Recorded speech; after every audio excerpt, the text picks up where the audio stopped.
My name is Emma, and I'm 26 years old. I'm a working professional living alone in an apartment. My family consists of my mom and my brother George. My mom has been living alone ever since my dad passed away from illness 5 years ago. George got married 2 years ago. I thought he'd settled down after marriage, but he seems to be working harder than ever. While we do keep in touch through calls, our busy schedules make it tough to spend time with Mom. Then, an occasion for all of us to gather came around. It was time for a visit to Dad's grave. Seeing Mom after a long time, she looked like she'd lost some weight but was still smiling as ever. George brought along his wife, Violet. I haven't spoken much with Violet, but I find her to be friendly and kind. She's a stay-at-home wife by her own choice, likely taking good care of my hardworking brother every day. Even now, she was listening to Mom and helping her make coffee. As we sipped our coffee, we caught up on each other's lives, and it was about time to leave. "Mom, why don't we rebuild this house and you come live with us?" George suddenly looked serious and made this suggestion. Both Mom and I were caught off guard. "The house is old, and it must be inconvenient for you, Mom. We can look after you, and besides, I've always wanted to do something for you, Mom." "It would cost a lot, you know. I make decent money, and we have Dad's inheritance. Now's the time to use it." Realizing how much thought George had put into this, I felt grateful. I wondered if there was something I could do too. That's when I noticed Violet's face tense up for a moment. "Don't worry, I've discussed it with Violet before, and she's okay with it," George said. In an instant, Violet's usual kind smile returned. "Indeed, I think it's a great idea." She had returned to her usual gentle smile. I brushed it off as my imagination and took another sip of coffee. Mom pondered for a bit. "If you'll tell me that much," and finally accepted George's offer. "You can stay with me while the house is under construction." "Really? Are you sure?" "Why hesitate? I have space and it's not an issue." After that, I also suggested that I use Dad's inheritance to help with the funds. "Save that money until you get married." That's what Mom and George told me. Well, I couldn't argue with that. So plans were made for Mom to live with George and Violet, providing the land and contributing to the rebuilding costs. 6 months later, I received news that the new house was complete and a moving date was set. Today is finally the moving day. While cleaning up after breakfast, I talked to Mom, who was busy packing. "I'm sorry I can't help with the move. I've told Violet I can't get time off from work." "Don't worry, dear. George and Violet are there, and we have the movers as well." She smiles and says it's okay, and my heart feels a little lighter. Her voice sounded cheerful. Seeing Mom so spirited while packing made me realize just how much she'd lost her zest for life after Dad passed away. I couldn't be more grateful to George. I was surprised when George said that, but honestly, I was overjoyed. After Patrick passed away, I thought I'd be living quietly on my own, but now I'm wondering if I deserve to be this happy. I just laughed and said, "Of course you do." My mom grabbed her packed suitcase and left the house with a spring in her step. Somehow, I managed to dodge overtime and started heading home before sundown. I wonder if she's having a good time with George right now. Given how much she was looking forward to it, she must be. While pondering what to give them as a housewarming gift, I hear my name. "Emma!" I stop walking and look toward the voice. In the dim light, I see my mom with a sad look on her face. Her morning purse is hanging heavily on her slender arm. "Mom?" I was surprised and ran over to Mom, who looked down. "Mom, what are you doing here?" When I press her, she says, "Living together isn't going to work. Violet asked me to leave." That's what Violet told me. Feeling disoriented but seeing my nearly tearful mom, I take her home.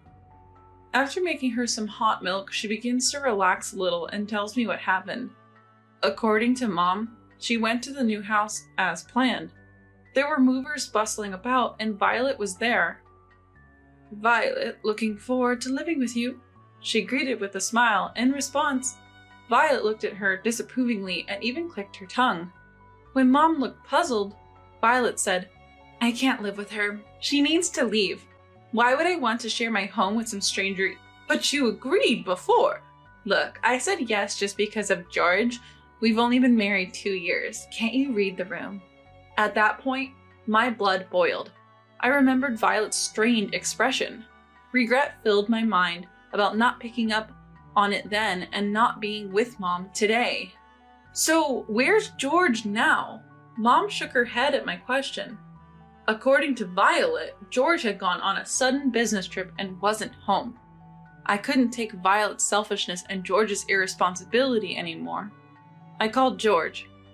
After a few rings, George picked up. His voice was so bright.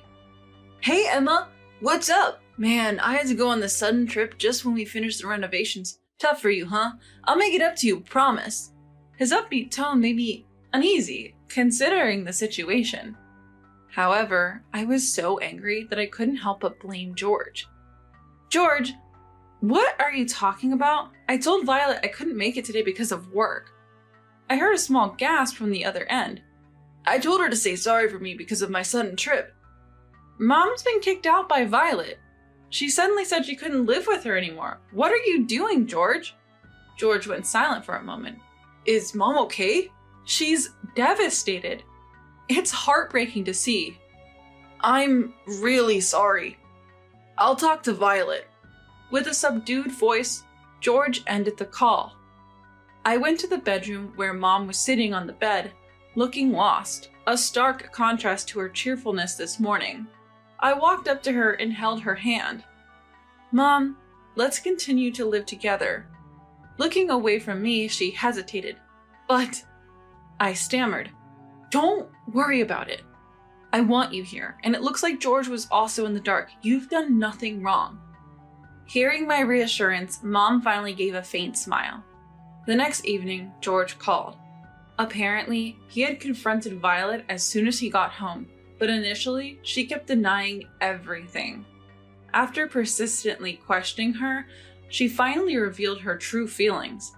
It's not my fault. I thought we were going to live together way down the line, but then George said I was okay with it. In a twist of events, Violet let her emotions run wild and went off the rails. I love our life as it is, just the two of us. Isn't it better without Stella? We don't have to worry about anything. We can focus on having kids. I'm seething with anger at her selfishness and childish way of thinking. Sorry. What good does it do to apologize to me? I get it. I'll apologize to Mom once this is all sorted out. The phrase, once this is all sorted out, made me furrow my brows. George? I have something in mind, just give me some time. Seeing George appear to have made up his mind, I nodded in understanding. A few days later, my phone rang while I was relaxing on my day off. Violet's name flashed on the screen. Hello?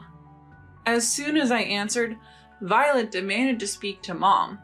Ignoring the audacity of her request, I simply responded, I can't do that. Look, I know you're mad. I regret what I did, okay? I was out of line. I want to apologize to Stella. I want to make amends, but it seems like Stella has blocked my calls. I couldn't help but snicker at Violet's justification. I think Mom has every reason to be hurt, you know. Violet's nose seemed to twitch as if she was about to cry. This just felt sketchy, to be honest. You were the one who kicked her out in the first place, Violet. Just because George mentioned divorce, you act on a whim. Upon hearing that I knew about the divorce talk, Violet was utterly flustered. Why? Rather than backing down, she became infuriated. So, this was her true character. And here I thought she was a nice person. I thought she cared about George and Mom. That's why I'm apologizing. If Stella forgives me, this whole issue will be resolved. I couldn't help but laugh at how she sounded like she was admitting that she just wanted to avoid divorce. Why would you even think of doing such a thing? The house is in Mom's name. She even helped with the finances. Did you think you could just kick her out and live happily ever after with George? He initially wanted to live with Mom to honor her, you know? And you treat her like this? You were really short-sighted. Annoyed, Violet growled in response. Emma! I heard from behind me, turning to see Mom standing there. She gestured for me to hand her the phone. I looked at her with concern, but she gave me a reassuring smile. Hello, Violet. Stella! Finally, you picked up. You've reconsidered, haven't you? I'm really sorry. So you're coming back, right? All I needed was for you to care about George. That would have been enough. Stella, what are you saying? Just come back already. Mom sighed deeply. You really are self-centered. It's like dealing with a child. Stay out of my life from now on. You'll get what's coming to you for making my son sad. Without waiting for Violet's response, Mom handed the phone back to me. I could see relief wash over Mom's face, and I felt a bit more at ease myself. When Violet took the phone, her breathing had only gotten more erratic. You're making a fool out of me. I was utterly stunned by her enraged voice and couldn't help but sigh. Even if by some miracle you reconcile with Mom, George's feelings won't change, you know. What? You asked George to go on a business trip when you knew I couldn't help with the move, right? What are you talking about? George and we both know everything now. With that, I hung up the phone. Sure enough, a flurry of incoming calls followed, but I ignored them. It was almost over. I decided to peacefully await the end with Mom. Eventually, George's divorce was finalized. Violet assumed George initiated the divorce because she'd kicked Mom out of the house. But of course, George couldn't forgive that either. The real reasons for the divorce were Violet's attitude towards marriage and her affair. Worse, the other man was George's boss. I later found out their relationship had started when Violet was still working at George's company. Truly despicable. George had discovered the affair soon after they were married and even gathered evidence through a private investigator. If it were me, I would have left the moment I found out, but George seemed to genuinely love Violet. She barely did any housework or cooking. She was only interested in living lavishly and paid no attention to George. On top of that, she'd been having an affair with her husband's boss even before they were married. Still, George had hoped she would eventually realize her mistake and come back to him. Another big reason for moving in with Mom was that George wanted Violet to shape up as a housewife. He'd even hoped that by restricting her movements, she'd break off her affair. But Violet was oblivious to all of this. She took advantage of me not coming to isolate Mom by sending George away on a business trip. She thought she could do whatever she wanted then. Everything was for her own selfish lifestyle. Violet had completely underestimated George.